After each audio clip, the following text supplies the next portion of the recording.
Salam Bapak Ibu Saudara, senang sekali berjumpa kembali dalam Sharing Life GBI Parma. Saya percaya Bapak Ibu diberkati Tuhan dengan luar biasa, dan hari ini akan mendapatkan terobosan baru, sesuatu yang baru. Sebelum kita sharing, mari kita doa. Tuhan memberkati kami, berikan kami hikmat, berikan kami pengertian, berikan kami kebijaksanaan. Kami mau belajar firman-Mu ya Tuhan. Dalam nama Yesus kami berdoa. Amin. Hari ini saya mau bahas tentang ketekunan, jangan menyerah. Tentang doa, yang bagaimana doa itu disertai dengan ketekunan, jangan pernah menyerah sampai kita mendapatkan jawaban doa tersebut. Kita membaca satu kisah yang ditulis dalam kitab Samuel. Ada seorang laki-laki dari Ramataim Zobim, dari pegunungan Efraim, namanya Elkana bin Yeroham bin Elihu bin Tohu bin Zub, seorang Efraim. Orang ini mempunyai dua istri, yang seorang bernama Hana dan yang lain bernama Penina. Penina mempunyai anak tetapi Hana tidak. Jadi ada seorang yang bernama Elihu dan dikatakan yang bernama Elkana bin Yeroham bin Elihu bin Tohu bin Zub. Jadi Elkana mempunyai dua orang istri. Yang pertama bernama Penina, yang kedua bernama Hana. Penina mempunyai anak, tapi Hana tidak. Kemudian orang itu dari tahun ke tahun pergi meninggalkan kotanya untuk sujud menyembah dan mempersembahkan korban kepada Tuhan semesta alam di Shilo. Di sana yang menjadi imam Tuhan ialah kedua anak Eli, Hofni dan Pinehas. Jadi Elkana membawa keluarganya ke Shilo mempersembahkan korban, dan mereka berdoa di sana.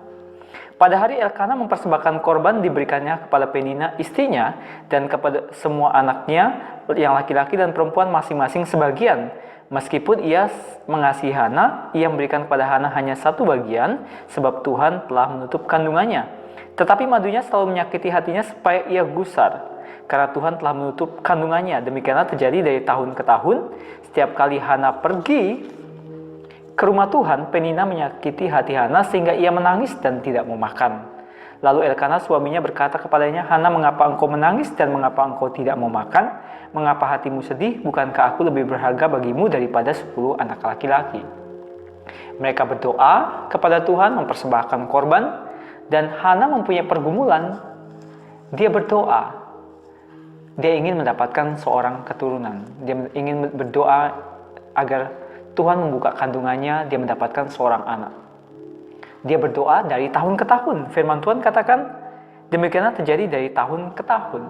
Hana bergumul untuk doa bagaimana dia mendapatkan seorang anak. Tetapi di satu sisi ternyata Penina, madunya menyakiti dia, sehingga Hana menangis. Hana menangis, bersedih hati, tidak mau makan. Kenapa? Dia berdoa, dia tidak mendapat jawaban doa. Sering sekali kita berdoa, kemudian orang mengatakan kepada kita, "Loh, mana jawaban doanya? Belum dijawab doanya kan? Mana doanya? Mana jawabannya?" Sering kita bergumul untuk sesuatu yang kita doakan, bisa jadi itu berbulan-bulan atau bertahun-tahun. Kemudian orang mengatakan, "Mana jawabannya?" Itu terjadi. Itu dialami oleh Hana. Bahkan firman Tuhan katakan dari tahun ke tahun, Hana berdoa, "Tuhan berikan aku anak." Dan Penina selalu menyakitinya. Bapak Ibu, kita punya pergumulan masing-masing. Ada yang berdoa untuk pasangan hidup. Ada yang berdoa untuk pekerjaan. Ada yang berdoa untuk mendapatkan sebuah rumah. Ada yang berdoa untuk mendapatkan seorang anak. Ada yang berdoa untuk kesehatan, apa saja. Mungkin kita sudah berdoa 1 bulan, 2 bulan, bahkan mungkin sampai bertahun-tahun. Dan itu belum terjadi. Terobosan belum terjadi. Kita mau belajar dari firman Tuhan. Apa yang kita doakan dengan sungguh-sungguh dalam Tuhan, kita akan menerima jawaban, asal kita jangan pernah menyerah. Asal kita penuh dengan ketekunan untuk mengerjakan terus bagian kita. Pada suatu kali setelah mereka habis makan dan minum di Shilo, berdirilah Hana, sedang Imam Eli duduk di kursi dekat tiang pintu bait suci Tuhan. Dan dengan hati pedih, ia berdoa kepada Tuhan sambil menangis terseduh-seduh. Berdoa sambil mencucurkan air mata. Begitu dia mencurahkan isi hatinya kepada Tuhan. Dan dengan hati pedih ia berdoa kepada Tuhan sambil menangis terseduh-seduh.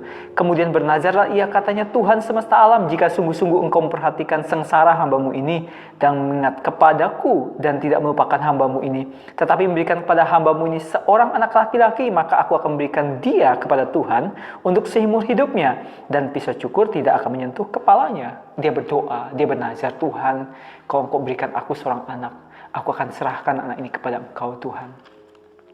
Dan apa yang terjadi? Firman Tuhan katakan, keesokan harinya, bangunlah mereka itu pagi-pagi, lalu sujud menyembah di hadapan Tuhan, kemudian pulanglah mereka ke rumahnya di Rama. Ketika Elkana bersetubuh dengan Hana istrinya, Tuhan ingat kepadanya. Maka setahun kemudian mengandunglah Hana dan melahirkan seorang anak laki-laki. Ia menamai anak itu Samuel, sebab katanya, aku telah memintanya daripada Tuhan. Di ayat 20, Tuhan memberikan jawaban. Tapi di ayat sebelumnya dikatakan begini, ayat 17, jawab Eli, pergilah dengan selamat, dan Allah Israel akan memberikan kepadamu apa yang engkau minta daripadanya. Waktu kita bergumul dalam doa untuk apa saja yang kita doakan, untuk pergumulan, permasalahan yang kita hadapi, berdoalah dalam ketekunan, berdoalah dengan segenap hati, berdoalah kepada Tuhan. Berdoa dengan kerinduan, mungkin kita mencucurkan air mata, tapi Tuhan akan menjawab, mendengar doa kita. Hana mendapatkan anak. Setahun kemudian mengandunglah Hana dan melahirkan seorang anak laki-laki. Ia menamai anak itu Samuel, sebab katanya, aku telah memintanya daripada Tuhan. Bertahun-tahun dia mengalami masa yang sulit, dia berdoa, Penina menyakiti dia. Tapi apa yang terjadi? Tuhan tidak menutup mata untuk doa seorang Hana. Bapak Ibu yang bergumul untuk pekerjaan, usaha, atau pasangan hidup, atau ingin mendapatkan keturunan, berdoa kepada Tuhan dengan tidak jemu-jemu. Sebab nanti waktunya kita akan menuai jika kita tidak menjadi lemah. Ada satu keluarga, saya mendengar kesaksian. Mereka merindukan seorang anak. Tapi bertahun-tahun mereka berdoa. Tapi mereka belum mendapatkan anak. Kemudian mereka mendapatkan iman bahwa mereka akan mendapatkan anak. Jadi ibu ini berlaku seperti seolah-olah sudah punya anak. Dia bertindak seperti seolah-olah sudah punya anak. Dia lakukan dengan iman. Dan kemudian mereka mendapatkan anak. Anaknya ternyata tidak satu, tetapi kembar Tuhan berikan. Kenapa? Karena ada iman. Iman timbul dari pendengaran akan firman Kristus. Seorang hamba Tuhan berdoa untuk seorang yang sakit, berbaring koma di rumah sakit. Dia berdoa untuk kesembuhan, tetapi doa kesembuhannya tidak cukup satu kali. Dia harus datang ke rumah sakit. Dia harus datang ke rumah sakit, 1 minggu dia datang, dia beri waktu 3-4 kali dia datang. Bahkan sampai berapa waktu dia berdoa setiap hari, dan kemudian selama 1 bulan dia berdoa. Kemudian 2 bulan dia berdoa, 3 bulan dia berdoa, belum terjadi sesuatu, tapi dia terus berdoa. Dia mengatakan tidak ada yang menghalangi kita menerima mukjizat ini. Dia berdoa 5 bulan, dia berdoa 6 bulan, dia terus datang ke rumah sakit, dia jumpa perawat, dia jumpa dokter, tetapi dia tidak pernah putus asa.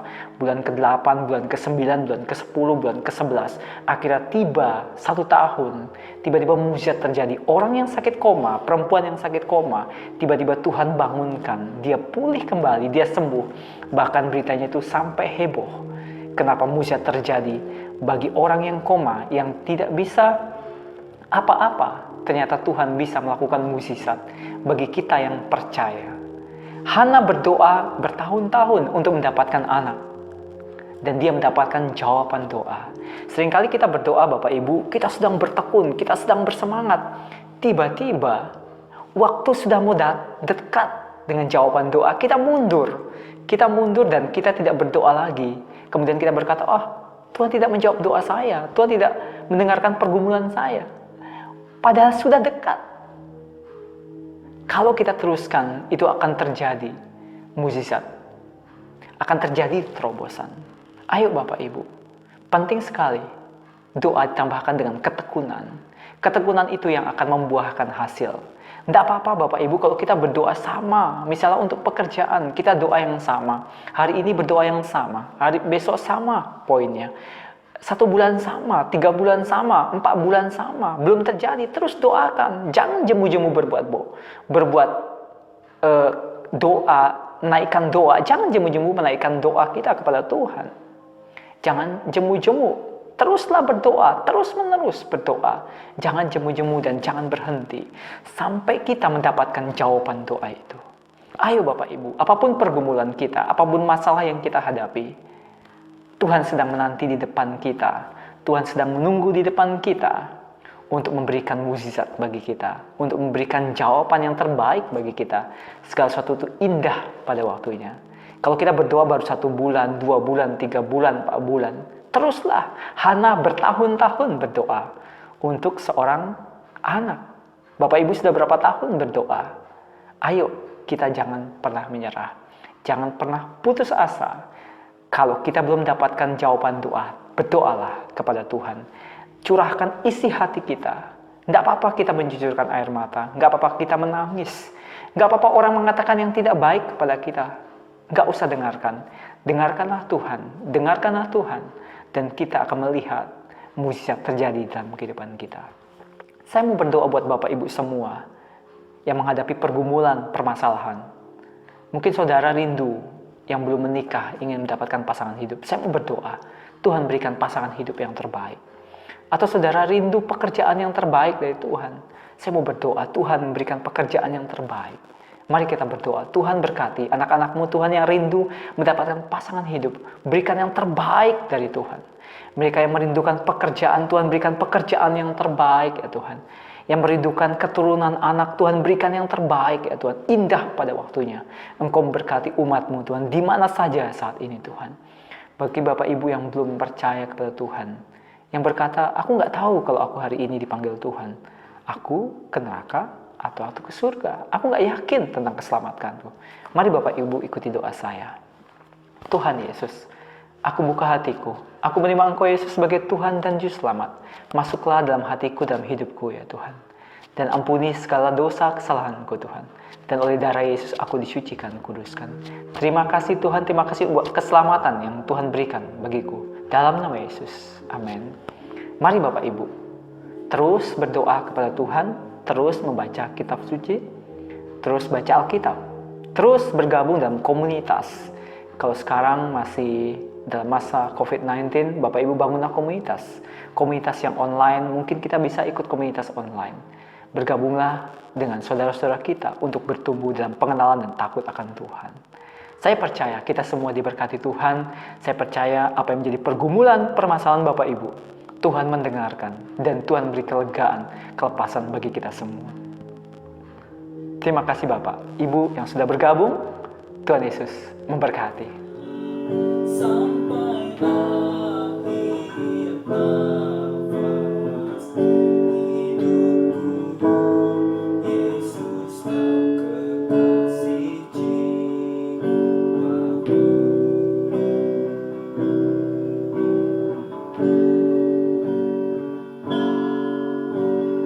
Hari berganti, tahun pun berlalu, sampai memutih rambutku. Melayanimu seumur hidupku, sampai ku kembali padamu. Yesus kau yang ku cinta, selamanya kau ku cinta, sampai akhir nafas hidupku.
kabarnya hari ini?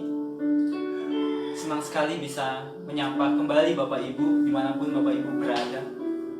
Saya percaya kasih Tuhan selalu baru setiap pagi bagi Bapak Ibu semua. Dan saya berdoa semuanya dalam kesehatan yang baik, dalam penyertaan Tuhan, dalam perlindungan Tuhan.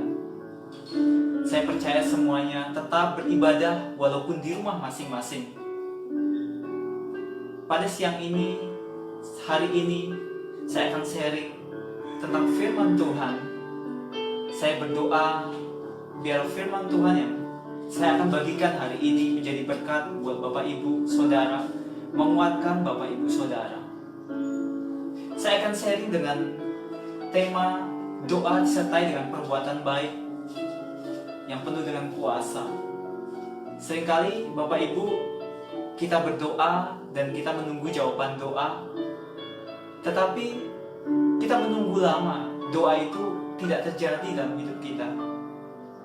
Seringkali kita meminta sesuatu kepada Tuhan, mengharapkan sesuatu kepada Tuhan. Mungkin itu pemulihan, mungkin itu pekerjaan, mungkin itu hubungan yang baik, atau masa depan, atau keuangan, atau apa saja. Mungkin kesembuhan atas sakit penyakit yang kita alami. Atau kita berdoa tentang hal yang menjadi pergumulan dalam hidup kita. Dan mungkin kita sudah lama menunggunya dan kita tidak mendapat jawaban doa. Tetapi Bapak Ibu percayalah, Tuhan masih ada, Tuhan selalu ada bagi kita. Saya akan bacakan satu kisah dalam bagian firman Tuhan di kitab Kisah Para Rasul. Di Kaisarea ada seorang yang bernama Cornelius, seorang perwira pasukan yang disebut pasukan Italia. Ia saleh, ia serta seisi rumahnya takut akan Allah, dan ia memberi banyak sedekah kepada umat Yahudi dan senantiasa berdoa kepada Allah. Alkitab mencatat ada satu tokoh yang bernama Cornelius. Dia seorang perwira. Dia orang yang saleh. Dia serta seisi rumahnya takut akan Allah. Dia perwira, dia pemimpin, dia leader. Dia takut akan Allah, bahkan seisi keluarganya juga takut akan Allah. Kemudian dia memberi banyak sedekah kepada umat Yahudi dan senantiasa berdoa kepada Allah. Walaupun hidupnya baik Bapak Ibu, tapi juga dia punya permohonan kepada Tuhan. Dia punya pergumulan kepada Tuhan. Seringkali Bapak Ibu kita keadaannya orang bilang, wah kita baik-baik saja. Padahal di dalam hati kita punya kerinduan, Tuhan tolong saya, Tuhan biar saya keluar dari masalah ini, Tuhan biar saya bisa menyelesaikan masalah ini. Setiap orang punya pergumulan masing-masing, setiap orang punya masalah masing-masing, setiap orang punya doa masing-masing kepada Tuhan. Begitu juga dengan Cornelius, tetapi dia menjadi contoh di mana dikatakan dia hidup saleh, dia takut akan Tuhan, seisi keluarganya juga takut akan Tuhan. Tetapi satu bagian mencatat begini, ia memberi banyak sedekah kepada umat Yahudi. Dalam kehidupannya Bapak Ibu, dia bergumul akan kehidupannya, bagaimana dia terus dipulihkan, tetapi dia mempunyai kebiasaan, dia memberi banyak sedekah kepada orang Yahudi. Perlu sekali Bapak Ibu kita menambahkan dalam doa kita perbuatan baik. Doa disertai dengan perbuatan baik. Apa yang kita akan tahu, apa yang kita tabur, kita akan tuai Bapak Ibu. Doa kita terus tanpa henti, terus berkelanjutan, berhari-hari, berminggu-minggu. Tetapi jangan lupa Bapak Ibu, kita harus berbuat baik kepada banyak orang, seperti yang dilakukan oleh Cornelius. Ia memberi banyak sedekah. Alkitab tidak mencatat sedikit sedekah, tetapi banyak sedekah. Artinya lewat kehidupan Cornelius, ini banyak orang diberkati. Kemudian di ayat berikutnya dikatakan begini, dalam suatu penglihatan, kira-kira jam 3 petang, jelas tampak kepadanya seorang malaikat Allah masuk ke rumahnya dan berkata kepadanya. Dia mendapatkan penglihatan, dia mendapat visi bagaimana malaikat Tuhan datang kepada dia. Dan kemudian malaikat ini berkata, Cornelius. Ia menatap malaikat itu dan dengan takut ia berkata, "Ada apa Tuhan?" Jawab malaikat itu, "Semua doamu dan sedekahmu telah naik ke hadirat Allah, dan Allah mengingat engkau." Amin Bapak Ibu. Ternyata Bapak Ibu, waktu kita berdoa, Tuhan mengingat kita. Tetapi waktu kita berbuat baik, kita memberi banyak buat orang Bapak Ibu, menjadi saluran berkat bagi orang lain. Di sini dampak itu terjadi Bapak Ibu. Doa kita itu berdampak. Dikatakan begini, "Semua doamu dan sedekahmu telah naik ke hadirat Allah, dan Allah mengingat engkau." Kalau kita berbuat baik kepada orang lain Bapak Ibu yang membutuhkan, firman Tuhan katakan Allah akan mengingat kita. Seringkali Bapak Ibu kita berdoa, kenapa tidak terjadi jawaban doa? Sepertinya, kok Tuhan tidak mendengar ya suara saya? Sebenarnya Tuhan mendengar Bapak Ibu, tetapi kita harus berbuat baik Bapak Ibu. Kita harus mempunyai hidup yang bagaimana hidup kita ini menjadi berkat buat orang lain. Setelah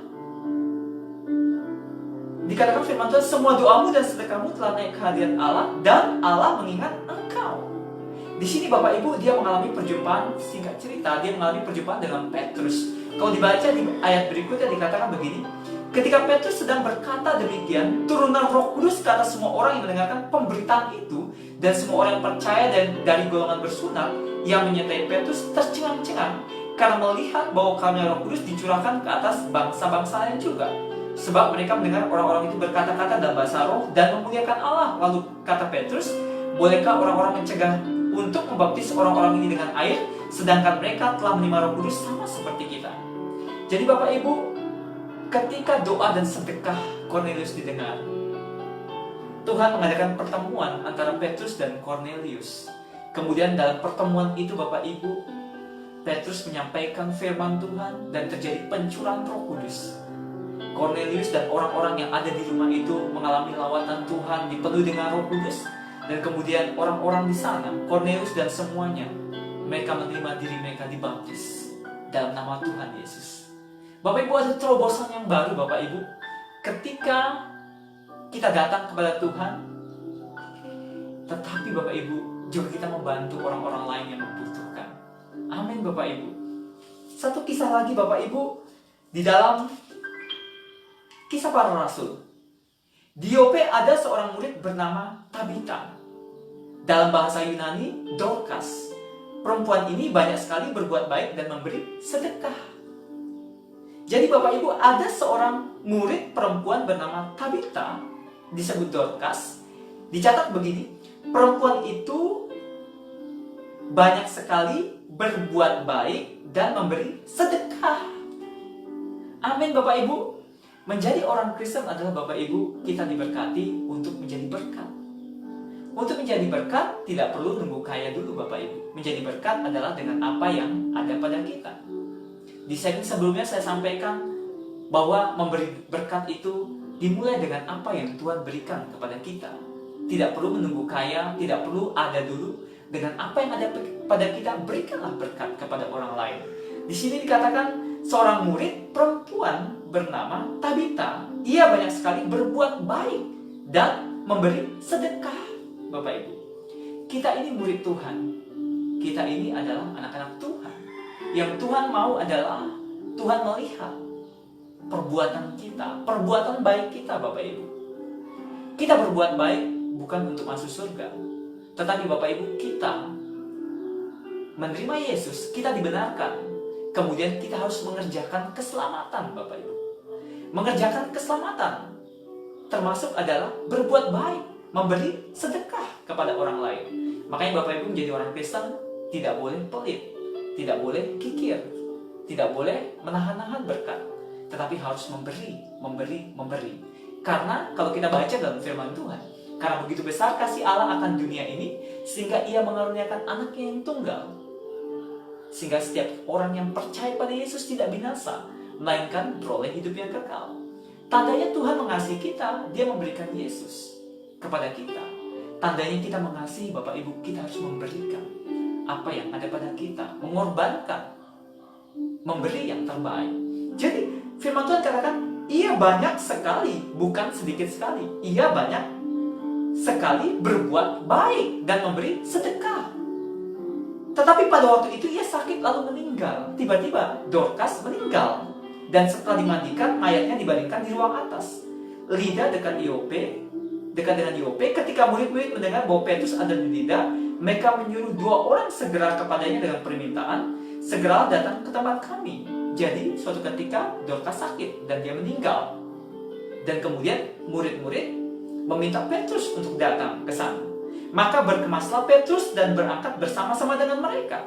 Setelah sampai di sana, ia dibawa ke ruang atas dan semua janda datang berdiri dekatnya dan sambil menangis mereka menunjukkan kepadanya semua baju dan pakaian yang dibuat Dorcas waktu ia masih hidup. Ternyata Dorcas berbuat baik. Ini terlihat ketika dia mati, banyak orang, banyak janda, dikatakan firman Tuhan, berdiri dekatnya. Semua janda itu datang berdiri dekatnya sambil menangis. Mereka menunjukkan kepadanya semua baju dan pakaian yang dibuat oleh Dorcas pada waktu ia masih hidup. Ternyata Dorcas membantu janda-janda membuat baju dan pakaian. Mungkin Bapak Ibu punya keahlian, misalnya membuat makanan, berikanlah makanan kepada orang lain. Mungkin Bapak Ibu bisa mengajar, ajarkanlah kepada orang lain yang baik. Mungkin Bapak Ibu bisa berbuat dalam hal berkat apa saja Bapak Ibu, tergantung talenta yang Bapak Ibu terima dari Tuhan. Berikanlah, lipat gandakan kepada dan bagikan berkat bagi orang lain. Dorcas menjadi berkat kepada semua janda.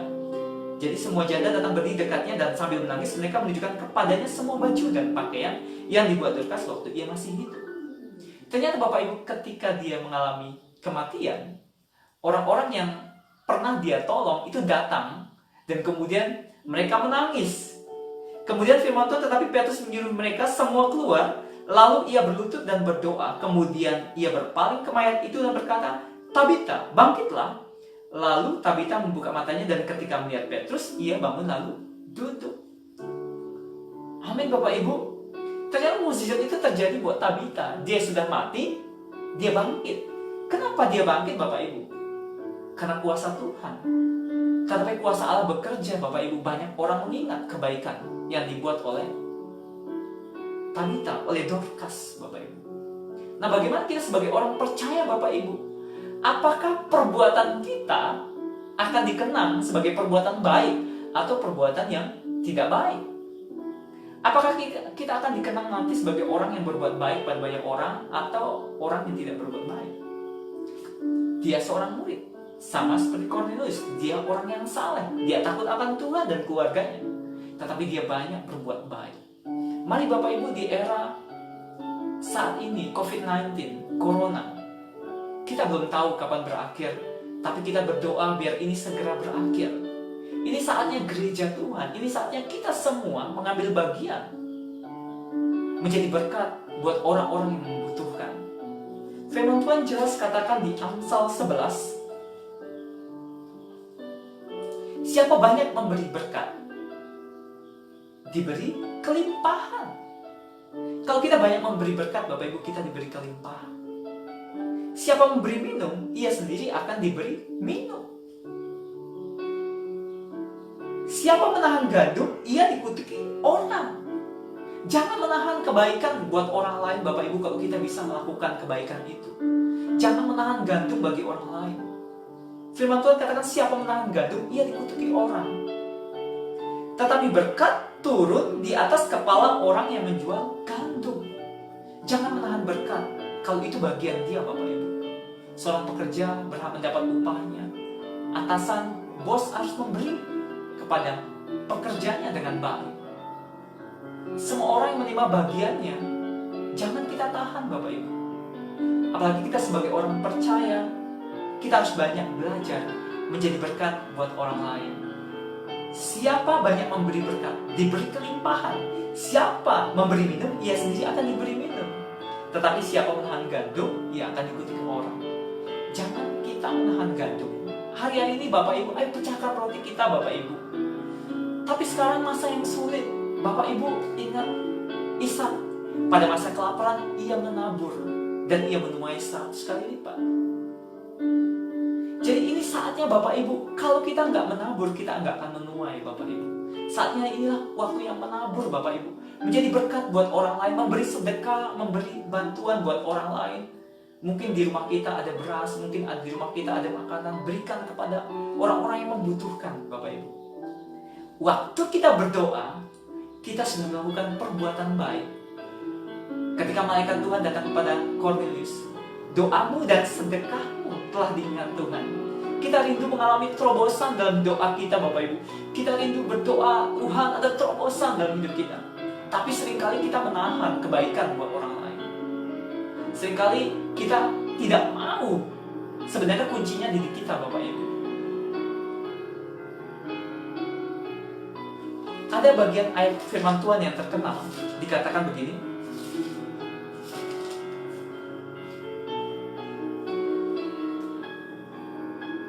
Bukan berpuasa yang kukendaki ialah supaya engkau membuka belenggu-belenggu kelaliman dan melepaskan tali-taliku, supaya engkau memerdekakan orang yang teraniaya dan mematakan setiapku, supaya engkau memecah-mecah rotimu bagi orang yang lapar dan membawa ke rumahmu orang miskin yang tak punya rumah.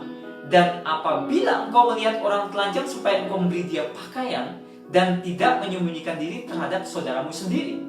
Pada waktu itulah terangmu akan merekas seperti fajar dan dukamu akan pulih dengan segera. Pada waktu kapan Bapak Ibu Tuhan memulihkan kita? Pada waktu kita memecah-mecah roti bagi orang lapar dan membawa ke rumah kita orang miskin yang tak punya rumah. Dan apabila kita melihat orang telanjang, supaya kita memberi dia pakaian dan tidak menyembunyikan diri terhadap saudara kita sendiri. Pada waktu itulah terangmu akan merekas seperti fajar. Amin Bapak Ibu. Kita bergumul, Tuhan tolong aku, pulihkan aku. Waktu kita berbuat baik menolong orang, pada waktu itulah terang kita akan merekas seperti fajar. Pada waktu itulah engkau akan memanggil dan Tuhan akan menjawab. Engkau akan berteriak minta tolong dan ia akan berkata, ini aku. Apabila engkau tidak lagi mengenakan kuk kepada sesamamu dan tidak lagi menunjuk-nunjuk orang dengan jari dan fitnah. Apabila engkau menyerahkan kepada orang lapar apa yang kau inginkan sendiri dan memuaskan hati orang yang tertindas, maka terangmu akan terbit dalam gelap dan kegelapanmu akan seperti rembang tengah hari. Bapak Ibu yang mau jawaban doa, terobosan doa, lakukanlah perbuatan baik. Pada waktu itulah engkau akan memanggil dan Tuhan akan menjawab. Engkau akan berteriak minta tolong dan ia akan berkata, ini aku. Tuhan akan menjawab doa kita Bapak Ibu.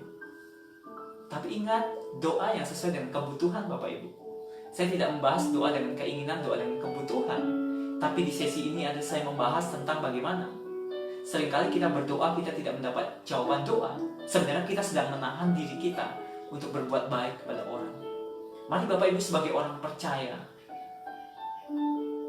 menjadi orang dewasa rohani Bapak Ibu adalah memberi Bapak Ibu. Adalah lebih berbahagia memberi daripada menerima Bapak Ibu. Amin Bapak Ibu. Pada waktu itu terangmu akan merekas seperti fajar. Pada waktu kita memecah-mecah roti bagi orang lapar dan membawa ke rumahmu orang miskin yang tak punya rumah. Dan apabila engkau melihat orang telanjang, supaya engkau memberi dia pakaian dan tidak menyembunyikan diri terhadap saudaramu sendiri. Berbuat baiklah kepada keluarga kita, berbuat baiklah kepada saudara-saudara kita, kepada teman-teman seiman kita, kepada orang-orang yang membutuhkan. Saat ini waktunya Bapak Ibu, saat inilah masa ini kita mulai menabur Bapak Ibu. Kita bergumul Bapak Ibu, kita bergumul untuk suatu permohonan doa yang Tuhan belum jawab. Tapi hari ini terus kita menabur. Apa yang kita tabur Bapak Ibu, kita akan menuai. Firman Tuhan katakan, janganlah kita jemu-jemu berbuat baik. Sebab apabila sudah datang waktunya, kita akan menuai jika kita tidak menjadi lemah. Usahakan kita berbuat baik, terutama juga kepada kawan-kawan kita seiman, Bapak Ibu. Baru kita memberkati orang-orang yang di luar sana. Dengan apa kita memberkati? Dengan apa yang ada pada kita, Bapak Ibu. Seperti Dorcas, dia punya keahlian, dia menjahit baju, dia memberkati janda-janda. Cornelius, dia juga memberkati orang-orang Yahudi, memberkati dengan apa yang ada pada kita Bapak Ibu. Saat ini Bapak Ibu semua harus bergerak menjadi berkat buat bangsa ini. Semua harus bergerak menjadi berkat buat jiwa-jiwa yang membutuhkan Tuhan. Saya percaya ketika kita berdoa dengan sungguh-sungguh untuk setiap pergumulan yang kita hadapi, tetapi waktu kita bergerak menolong orang, memberkati orang, Tuhan mengingat doa kita. Waktu kita berdoa, Tuhan saya punya masalah A Tuhan, tapi kita bertemu dengan orang yang masalahnya sama dengan kita. Kemudian gak mungkin saya bisa tolong, tetapi Bapak Ibu kita harus berdoa. Kita harus menolong orang yang membutuhkan pertolongan kita. Mungkin kita, wah berat sekali Tuhan, berat sekali hari-hari ini. Tapi Bapak Ibu, pecahkanlah roti kita bagi orang yang lapar. Ada yang lebih berbahagia memberi daripada menerima. Amin Bapak Ibu. Saya mau berdoa buat Bapak Ibu yang menonton Sharing Live GB Parma ini. Dimanapun Bapak Ibu berada, mungkin Bapak Ibu mempunyai masalah dalam pekerjaan dan keuangan. Tuhan, hambamu berdoa buat anak-anakmu Tuhan, buat siapa saja Bapak yang menonton Sharing Live GB Parma itu. Berkati mereka ya Tuhan. Berkati mereka. Kalau mereka menghadapi masalah pekerjaan, mereka menghadapi masalah keuangan, bahkan mereka juga menghadapi masalah Tuhan kesehatan, Tuhan sembuhkan, pulihkan ya Tuhan. Dimanapun mereka berada, Tuhan kuatkan, teguhkan mereka. Berkati mereka Tuhan, dalam nama Yesus. Tuhan, kami juga berdoa biarlah Corona ini berakhir di kota kami Tuhan, di bangsa kami ya Tuhan. COVID-19 ini bisa berakhir ya Tuhan. Kami berdoa Tuhan, Engkau kembali memulihkan bangsa kami, Engkau memulihkan kembali kota kami ya Tuhan. Bahkan kami bisa beribadah bersama-sama Tuhan. Terima kasih Bapa, kami bisa berkumpul kembali, kami bisa beraktivitas dengan normal kembali. Tuhan memberkati kami, Tuhan memulihkan kami. Terima kasih ya Tuhan, terima kasih ya Tuhan. Biar pemulihan-Mu, lawatanmu, kasih-Mu mengalir Tuhan, buat anak-anak-Mu yang membutuhkan Engkau Tuhan, dimanapun mereka berada ya Tuhan. Engkau menguatkan, meneguhkan mereka ya Tuhan. Bapak Ibu yang belum percaya kepada Tuhan, yang mungkin berkata dalam hati, Tuhan, aku gak tahu kalau aku dipanggil hari ini aku kemana. Aku gak tahu ke surga atau aku ke neraka, aku gak tahu. Bapak Ibu, Yesus berkata, akulah jalan dan kebenaran dan hidup. Tidak ada seorang pun yang datang kepada Bapa kalau tidak melalui Yesus. Yesus satu-satunya jalan kebenaran. Bagi Bapak Ibu yang mau menerima Yesus, ikuti doa saya. Tuhan Yesus, aku menerima Engkau sebagai Tuhan dan Juru Selamat pribadiku. Masuklah dalam hatiku dan hidupku ya Tuhan. Engkau menyelamatkanku Tuhan. Ampuni segala dosa kesalahanku. Dan oleh darah Yesus aku disucikan, kuduskan. Terima kasih untuk hidup kekal Tuhan. Untuk hidup bersama dengan Engkau Tuhan selama-lamanya. Terima kasih Bapa, terima kasih Yesus. Kami mengucap syukur buat segala kebaikan Bapa. Terima kasih Bapa. Terima kasih buat siaran ini ya Tuhan. Terima kasih. Ini menjadi berkat buat banyak orang yang mendengarkan. Hidup mereka akan diubahkan. Hidup mereka akan diberkati dimanapun mereka berada ya Tuhan. Diberkati pekerjaan mereka, diberkati usaha mereka, diberkati keuangan mereka. Diberkati berlimpah-limpah. Terima kasih Bapa. Biar berkat dari Allah Bapa kasih yang sempurna dalam Yesus Kristus Tuhan, persekutuan dan penghiburan dalam Roh Kudus menyertai berkati Engkau sampai selama-lamanya. Di dalam nama Yesus setiap orang percaya diberkati, katakan amin. Sampai jumpa Bapak Ibu di sharing online GB Parma. Nanti Bapak Ibu bisa lihat dan ikuti Facebook dan Instagram GB Parma. Setiap hari kami menuliskan kembali satu bagian firman Tuhan, dan saya percaya akan menjadi berkat buat banyak orang yang membaca. Terima kasih Bapak Ibu, sampai jumpa. Semua dalam keadaan yang baik. Stay at home. Tuhan Yesus memberkati.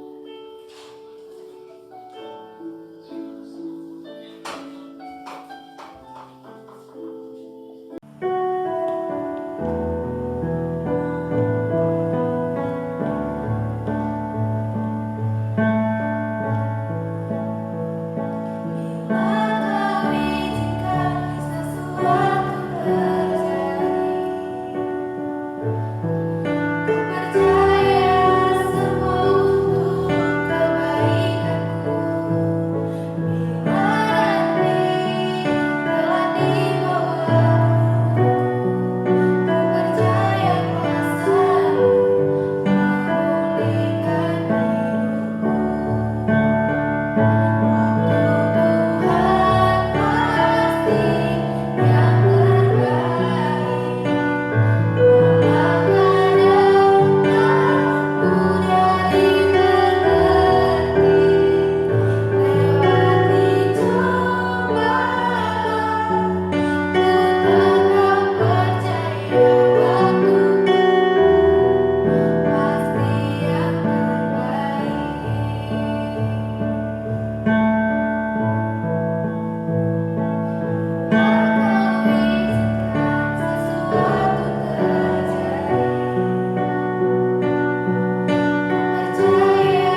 bertemu dalam Sharing Life GBI Parma bersama saya Toto Andrianto. Hari ini saya mau bahas tentang bagaimana rahasia agar doa keluarga bisa dijawab Tuhan. Seringkali keluarga berdoa kepada Tuhan tetapi mereka tidak mendapat jawaban doa. Saya mau bahas tentang suami istri, saya mau bahas tentang keluarga, dan bagaimana hubungan mereka di hadapan Tuhan, bagaimana ketika mereka berdoa kepada Tuhan. Firman Tuhan berkata, Tuhan Allah berfirman, tidak baik kalau manusia itu seorang diri saja. Aku akan menjadikan penolong baginya yang sepadan dengan dia. Pada waktu penciptaan, Tuhan menciptakan manusia, Adam, dan kemudian Tuhan memberikan seorang penolong, Hawa. Jadi keduanya saling melengkapi.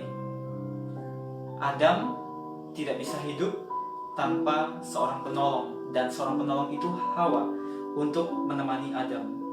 Dikatakan firman Tuhan, lalu Tuhan Allah membuat manusia itu tidur nyenyak. Ketika ia tidur, Tuhan Allah mengambil salah satu rusuk daripadanya, lalu menutup tempat itu dengan daging. Dan dari rusuk yang diambil Tuhan Allah dari manusia itu, dibangunnyalah seorang perempuan, lalu dibawanya kepada manusia itu. Lalu berkatalah manusia, inilah dia, tulang dari tulangku dan daging dari dagingku. Ia akan dinamai perempuan sebab ia diambil dari laki-laki. Sejak awal penciptaan, manusia diberikan seorang pendamping. Jadi Adam dan Hawa hidup berdampingan, saling melengkapi, Bapak Ibu. Nah, suami tidak bisa hidup sendiri, begitu juga istri tidak bisa hidup sendiri ketika mereka sudah dalam suatu pernikahan. Tetapi ada satu hal yang perlu kita bahas. Seringkali suami mengalami kegagalan, istri juga mengalami kegagalan. Apa penyebabnya dari kegagalan itu? Dikatakan firman Tuhan, demikian juga kamu, hai istri-istri, tunduklah kepada suamimu, supaya jika di antara mereka yang tidak taat kepada firman, mereka juga tanpa perkataan dimenangkan oleh kelakuan istrinya. Bagaimana sikap istri ketika sudah bersatu dengan yang Tuhan berikan, pasangan hidup? Istri harus tunduk kepada suaminya. Ingat, istri harus tunduk kepada suami. Kenapa? Karena dalam keluarga yang memegang otoritas adalah suami. Jangan mengambil peran istri, mengambil peran suami. Suami sebagai imam, istri harus tunduk. Istri yang menolong suami.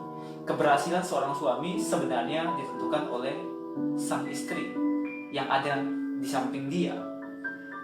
Keluarga sering konflik, keluarga sering mengalami masalah. Kenapa? Karena tidak mengerti fungsinya, fungsi dan bagaimana peran di dalam rumah tangga. Suami tidak mengambil bagiannya, istri tidak mengambil bagiannya. Akhirnya semua salah. Ketika semua salah, semua berantakan, dan akhirnya terjadi cekcok, terjadi kemarahan, terjadi hal-hal yang tidak diinginkan.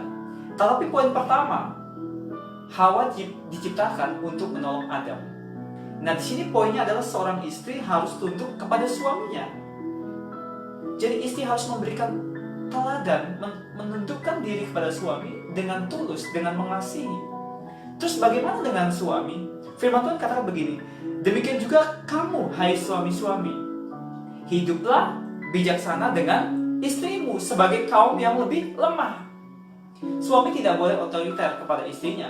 Suami tidak boleh berbuat kasar kepada istrinya, tetapi suami harus hidup bijaksana dengan istri. Sebagai apa? Sebagai kaum yang lebih lemah. Jadi suami-suami harus hidup bijaksana. Kemudian hormatilah mereka sebagai teman pewaris dari kasih karunia. Dalam satu keluarga, Tuhan memberikan warisan yang sangat berharga buat keluarga itu. Berkat itu datang atas keluarga, atas suami, atas istri. Ketika suami istri dalam satu pernikahan, mereka diberkati Tuhan, laki-laki dan perempuan dalam satu pernikahan mereka diberkati, dan Tuhan mencurahkan berkat berlimpah-limpah buat mereka. Kadang-kadang pendapatan suami lebih kecil daripada pendapatan istri. Walau seperti itu, istri harus tetap menundukkan diri. Kenapa? Karena di mata Tuhan, suami dan istri itu sudah satu. Jadi Tuhan membukakan sumber berkat yang berlimpah-limpah. Itu bisa berkatnya turun kepada suami, itu bisa berkatnya melalui istri, atau Bisa juga melalui anak-anak.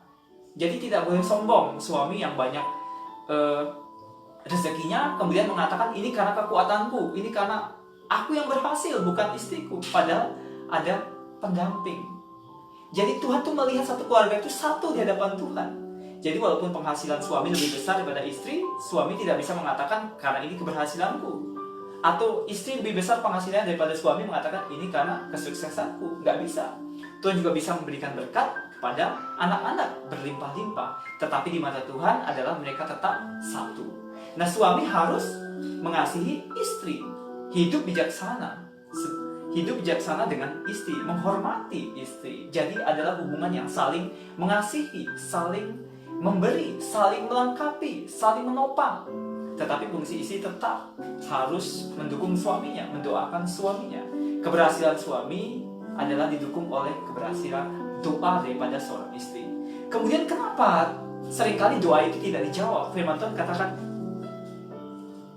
suami-suami, hiduplah bijaksana dengan istrimu sebagai kaum yang lebih lemah. Hormatilah mereka sebagai teman pewaris dari kasih karunia, yaitu kehidupan, supaya doamu jangan terhalang. Ketika suami tidak mengasihi istri, maka doanya terhalang. Karena terhalang kenapa? Karena tidak mengasihi. Di mata Tuhan, suami, istri itu satu dan harus saling mengasihi. Ketika tidak ada kasih dalam keluarga itu, dalam rumah tangga itu, maka yang terjadi adalah doa mereka terhalang di hadapan Tuhan. Doa mereka di-cancel, doa mereka disembunyikan, doa mereka tidak bisa didengar oleh Tuhan. Kenapa? Karena tidak ada kasih. Jadi kenapa suami berdoa untuk suatu pekerjaan, untuk suatu usaha, untuk suatu bisnis, untuk suatu keuangan, tetapi suami bertindak kasar kepada istri? Doa itu tidak akan terjadi, tidak akan dikabulkan. Makanya suami tidak boleh kasar kepada istri. Suami harus menghormati istri. Suami jangan menyakiti perasaan istri. Kalau suami menyakiti perasaan istri, membuat hati istri bersiksa, maka doa suami itu akan terhalang. Dan apa dampaknya kalau doa terhalang? Kehidupan berkat itu juga akan terhalang. Jadi kunci supaya keluarga diberkati adalah satu kesatuan di dalam rumah tangga, saling melengkapi, saling mendoakan, saling menopang. Semuanya saling membutuhkan, saling memberi. Dalam hubungan itu saling memberi, bukan saling apa yang bisa aku minta, apa yang bisa aku ambil, tapi saling memberi. Nah, kalau ada bagian yang lemah, harus dikuatkan, harus dibangun, harus ditopang. Kalau suami lemah, istri harus menopang suaminya. Kalau istri mengalami kesulitan, suami juga harus mendoakan, menopang. Jadi di mata Tuhan, ketika hubungan itu adalah saling melengkapi, saling mendoakan, saling mengasihi, percayalah, terobosan itu akan terjadi. Maka untuk anak-anak muda yang akan menikah, yang belum menikah, carilah pasangan yang sepadan, yang takut akan Tuhan. Bukan pasangan yang kaya belum tentu takut akan Tuhan, tetapi takut akan Tuhan. Itu yang utama. Prioritas yang pertama, carilah yang takut akan Tuhan, yang mengasihi Tuhan. Karena harta bisa habis, tetapi takut akan Tuhan itu sebagai warisan buat anak cucu. Jadi keluarga yang diberkati adalah dimulai dari kehidupan yang unity antara suami istri. Takut akan Tuhan, saling menopang, saling mendoakan. Satu bagian yang lemah dikuatkan. Suami lemah, istri menopang, istri mendoakan terus. Mungkin suaminya mengalami masalah dalam pekerjaan, usaha, dan keuangan. Istri harus terus mendoakan sampai terobosan itu terjadi. Kenapa? Karena istri akan menopang suaminya, menolong suaminya. Yang menjadi penolong adalah istri. Jadi, dalam pesan Sharing Life GB Parma ini, ayo keluarga-keluarga rindukan pemulihan dari Tuhan. Tetapi konsepnya adalah saling mengasihi, saling mengasihi. Kalau ada keluarga yang bermasalah, kita flashback. Gimana dulu waktu menikah? Awal menikah, begitu bahagianya. Tetapi sudah berjalan beberapa tahun dan kemudian hidup kita mengalami seperti hambar. Ingatlah waktu dulu kita menikah, bagaimana penuh dengan sukacita. Biar sukacita itu terus berlimpah-limpah dalam keluarga kita. Anggur itu selalu ada dalam keluarga kita, sehingga keluarga kita senantiasa bersukacita. Sukacita karena Tuhan itulah perlindungan kita. Amin Bapak Ibu. Jadi mari perbaiki hubungan kita, terus tingkatkan cinta kasih kita kepada pasangan kita. Suami mengasihi istri, istri mengasihi suami. Kalau ada masalah, kalau ada pergumulan, kalau ada cekcok, bereskan cepat sebelum matahari terbenam. Supaya doa kita tidak terhalang. Kehidupan dan berkat itu turun atas kita, atas keluarga kita. Saya percaya sharing singkat ini Bapak Ibu menjadi berkat buat kita semua, dimanapun Bapak Ibu berada. Saya percaya keluarga-keluarga akan dipulihkan ketika kita kembali ke dasarnya. Kita keluarga, suami istri adalah saling melengkapi, saling mengasihi, saling membangun di dalam keluarga kerajaan Allah. Mari Bapak Ibu, saya mau berdoa untuk keluarga-keluarga. Tuhan jamah keluarga-keluarga, keluarga-keluarga yang mengalami masalah, yang mengalami pergumulan, yang mengalami beban ya Tuhan. Engkau menolong, memberikan kekuatan baru, memberikan kesegaran baru, memberikan anggur yang baru buat keluarga-keluarga Tuhan, sehingga keluarga-keluarga boleh dipulihkan di dalam Tuhan. Berkati juga yang mengalami sakit dalam keluarga, Tuhan topang, Tuhan tolong biar hari-hari ini Tuhan ada terobosan, ada mujizat boleh terjadi atas keluarga-keluarga di dalam nama Tuhan Yesus. Mari Bapak Ibu yang belum percaya pada Yesus, yang keluarga-keluarga yang belum percaya pada Yesus, mungkin Bapak Ibu belum tahu, Tuhan, saya nggak tahu kalau hari ini saya dipanggil Tuhan, saya kemana. Mari Bapak Ibu ikuti doa saya. Tuhan Yesus, aku menerima Engkau Yesus sebagai Tuhan dan Juru Selamat. Aku percaya kepada Engkau Yesus. Masuklah dalam hidupku. Ampuni Tuhan segala dosa kesalahanku Tuhan. Dan oleh darah Yesus aku disucikan, kuduskan. Terima kasih Tuhan buat segala kebaikan-Mu, anugerah Bapa. Dan aku diselamatkan. Dan terima kasih Bapa buat kebaikan yang Kau berikan bagi kami. Di dalam nama Tuhan Yesus. Amin. Bapak Ibu terus ikuti Facebook kami, GBI Parma, dan juga Instagram, juga YouTube. Bergabung di YouTube kami, Toto Andrianto GBI Parma. Bapak Ibu bisa subscribe, bisa lihat setiap sharing yang ada di Facebook, Instagram, bahkan juga di YouTube GBI Parma. Kiranya hari ini Tuhan berkati kita berlimpah-limpah. Tuhan berkati. Salam.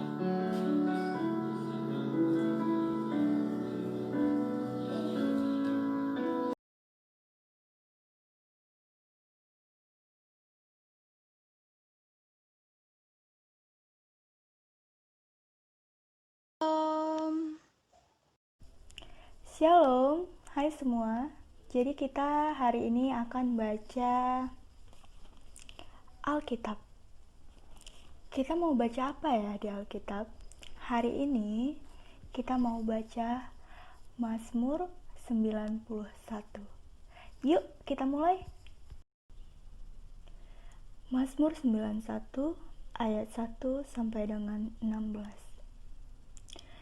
Dalam lindungan Allah, orang yang duduk dalam lindungan yang maha tinggi dan bermalam dalam naungan yang maha kuasa akan berkata kepada Tuhan, tempat perlindunganku dan kubu pertahananku, Allahku yang kupercayai.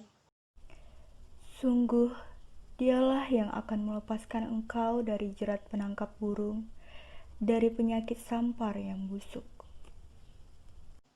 Dengan kepatnya ia akan melindungi engkau, di bawah sayapnya engkau akan berlindung. Kesetiaannya ialah perisai dan pagar tembok. Engkau tak usah takut terhadap kedahsyatan malam, terhadap panah yang terbang di waktu siang, terhadap penyakit sampar yang berjalan di dalam gelap, terhadap penyakit menular yang mengamuk di waktu petang. Walau 1.000 orang rebah di sisimu dan 10.000 di sebelah kananmu, tetapi itu tidak akan menimpamu. Engkau hanya menontonnya dengan matamu sendiri dan melihat pembalasan terhadap orang-orang fasik. Sebab Tuhan ialah tempat perlindunganmu, yang maha tinggi telah kau buat tempat perteduhanmu. Malapetaka tidak akan menimpa kamu, dan tula tidak akan mendekat kepada kemahmu. Sebab malaikat-malaikatnya akan diperintahkannya kepadamu untuk menjaga engkau di segala jalanmu. Mereka akan menentang engkau di atas tangannya, supaya kakimu jangan terantuk kepada batu. Singa dan ular kedung akan kau langkahi. Engkau akan menginjak anak singa dan ular naga. Sungguh hatinya melekat kepadaku, maka aku akan meluputkannya. Aku akan membentenginya, sebab ia mengenal namaku. Bila ia berseru kepadaku, aku akan menjawab. Aku akan menyertai dia dalam kesesakan. Aku akan meluputkannya dan memuliakannya. Dengan panjang umur akan kukenyangkan dia, dan akan kuperlihatkan kepadanya keselamatan daripadaku.